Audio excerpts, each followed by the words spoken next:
A reading from the Holy Bible, the New American Bible, Numbers, chapter 15.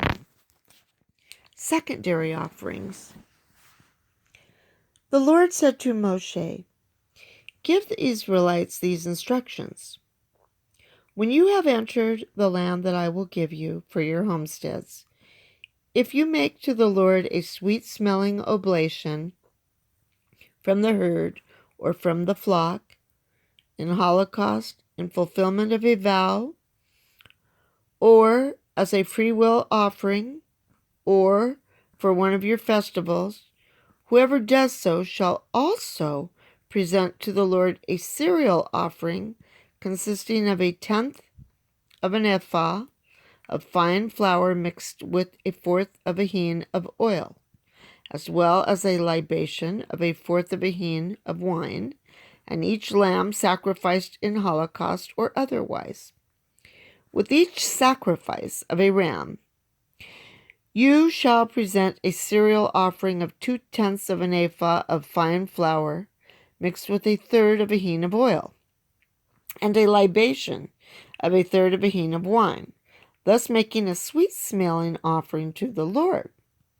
When you sacrifice an ox as a holocaust, or in fulfillment of a vow, or as a peace offering to the Lord, with it you shall present a cereal offering of 3/10 of an ephah of fine flour mixed with half a hin of oil, and a libation of half a hin of wine, as a sweet-smelling oblation to the Lord. The same is to be done for each ox, ram, lamb, or goat. Whatever the number you offer, do the same for each of them. All the native-born shall make these offerings in the same way, whenever they present a sweet-smelling oblation to the Lord. Likewise, in any future generation, any alien residing with you permanently or for a time, who presents a sweet-smelling oblation to the Lord, shall do as you do. There is but one rule for you and for the resident alien, a perpetual rule for all your descendants. Before the Lord, you and the alien are alike, with the same law and the same application of it for the alien residing among you as for yourselves." The Lord said to Moshe, "Speak to the Israelites and tell them, when you enter the land into which I will bring you and begin to eat of the food of that land, you shall offer the Lord a contribution consisting of a cake of your first batch of dough. You shall offer it just as you offer a contribution from the threshing floor.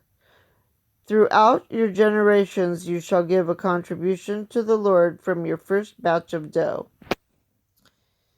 Sin offerings. When through inadvertence you fail to carry out any of these commandments which the Lord gives to Moshe, and through Moshe to you, from the time the Lord first issues the commandment down through your generations, if the community itself unwittingly becomes guilty of the fault of inadvertence, the whole community shall offer the holocaust of one young bull as a sweet-smelling oblation pleasing to the Lord, along with its prescribed cereal offering and libation, as well as one he-goat as a sin offering. Then the priest shall make atonement for the whole Israelite community. Thus they will be forgiven the inadvertence for which they have brought their holocaust as an oblation to the Lord. Not only the whole Israelite community, but also the aliens residing among you shall be forgiven, since the fault of inadvertence affects all the people.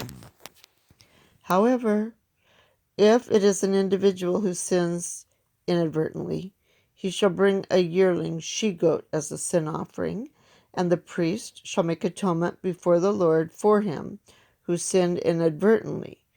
When atonement has been made for him, he will be forgiven. You shall have but one law for him who sins inadvertently, whether he be a native Israelite or an alien residing with you.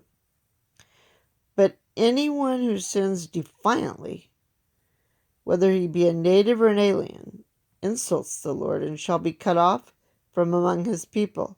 Since he has despised the word of the Lord and has broken his commandment, he must be cut off. He has only himself to blame. The Sabbath breaker. While the Israelites were in the desert, a man was discovered gathering wood on the Sabbath day. Those who caught him at it brought him to Moshe and Aaron and the whole assembly. But they kept him in custody, for there was no clear decision as to what should be done with him.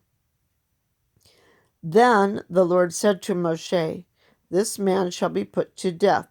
Let the whole community stone him outside the camp." So the whole community led him outside the camp and stoned him to death, as the Lord had commanded Moshe. Tassels on the cloak. The Lord said to Moshe, "Speak to the Israelites and tell them that they and their descendants must put tassels on the corners of their garments, fastening each corner tassel with a violet cord. When you use these tassels, let the sight of them remind you to keep all the commandments of the Lord, without going wantonly astray from the desires of your hearts and eyes. Thus you will remember to keep all my commandments and be holy to your God. I, the Lord, am your God, who, as God, brought you out of Egypt, that I, the Lord, may be your God." Chapter 15 has some notes pertaining to 15, verses 2 through 16. These laws on sacrifice are complementary to those of Leviticus 1 through 3, since the food of the Israelites consisted not only of meat but also of bread, oil, and wine. So, besides the animal oblations, they offered flour, wine, and oil in sacrifice to the Lord. Chapter 15, verse 20, dough. Some render barley grits. This word is used elsewhere only in Ezekiel 44 and 30 and Nehemiah 10 and 33. A related Hebrew word is used in Leviticus 2:14. 15, verse 22. Although no moral guilt is incurred by an inadvertent violation of God's commandments, the sanctity of the law can require some reparation even for such violations. Chapter 15, verse 34. No clear decision. They already knew that a willful violation of the Sabbath was a capital offense, but they did not yet know how the death penalty was to be inflicted. 15, verse 38, tassels. At the time of Christ, these tassels were worn by all pious Jews, including our Lord. Matthew 9:20, Mark 6:56. The Pharisees wore very large ones in ostentation of their zeal for the law. Matthew 23:5. The word of the Lord. Thanks be to God.